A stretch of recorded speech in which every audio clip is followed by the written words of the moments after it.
श्रीराम समर्थ. सुप्रभातम. हिंदू जागृती न्यास आणि श्री घंटाळी मंदिर संस्थांच्या प्रभातेमनी या कार्यक्रमात अमृतापाध्येचा सस्नेह नमस्कार.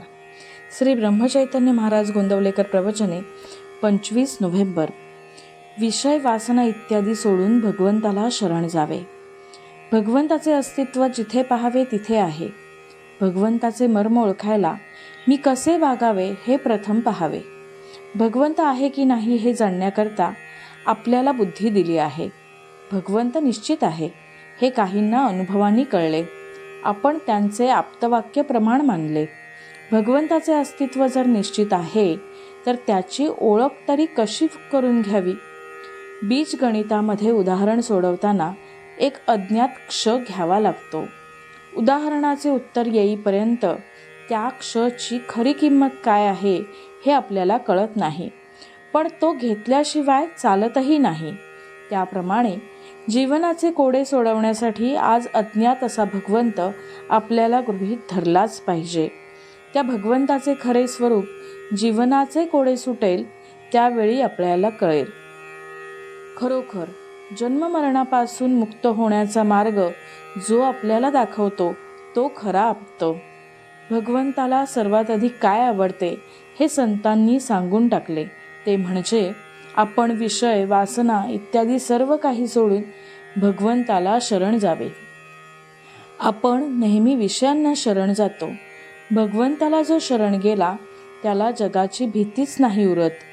सर्व चमत्कार करता येतात, पण भगवंताला शरण जाणे फार कठीण आहे. आपण जिना चढतो ते जिन्यासाठी नसून वरच्या मजल्यावर जाण्यासाठी असते. वरच्या मजल्यावर जाणे हे साध्य असून जिना हे त्याचे साधन आहे. त्याप्रमाणे तीर्थयात्रा, व्रते, नेमधर्म ही साधने असून परमेश्वर प्राप्ती हे आपले साध्य आहे.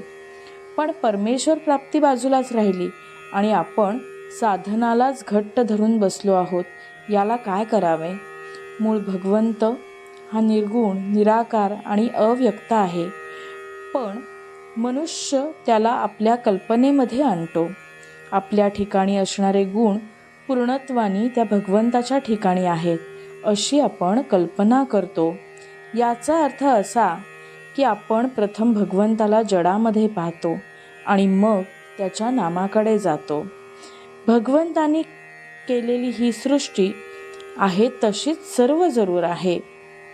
तिच्यामध्ये बदल करायला नको, बदल आपल्यामध्ये करायला हवा. आपण सगळे जीवन जर भगवंताच्या हातामध्ये आहे तर मग जीवनातल्या सर्व घडामोडी त्याच्याच हातात आहेत यात शंका कोणती? झाडाच्या मुळांना पाणी घातले की त्याच्या सर्व भागांना ते पोहोचते, तसे भगवंताचा विसर पडू न दिला म्हणजे सर्व काही बरोबर होते. भगवंत हवासा वाटणे यामध्येच सर्व मर्म आहे. आत्मा हा समुद्रासारखा आहे. त्याचा अगदी लहान थेंब त्याप्रमाणे हा जीव आहे. त्याची ओळख होऊन आत्म्याशी समरस होणे हेच खरे तत्वज्ञान आहे. या आत्म्याचे नित्य स्मरण ठेवून आनंदात असावे. बोधवचन. संतांनी नामस्मरण रूपी नाव आपणास दिली आहे, त्यात विश्वासाने बसू.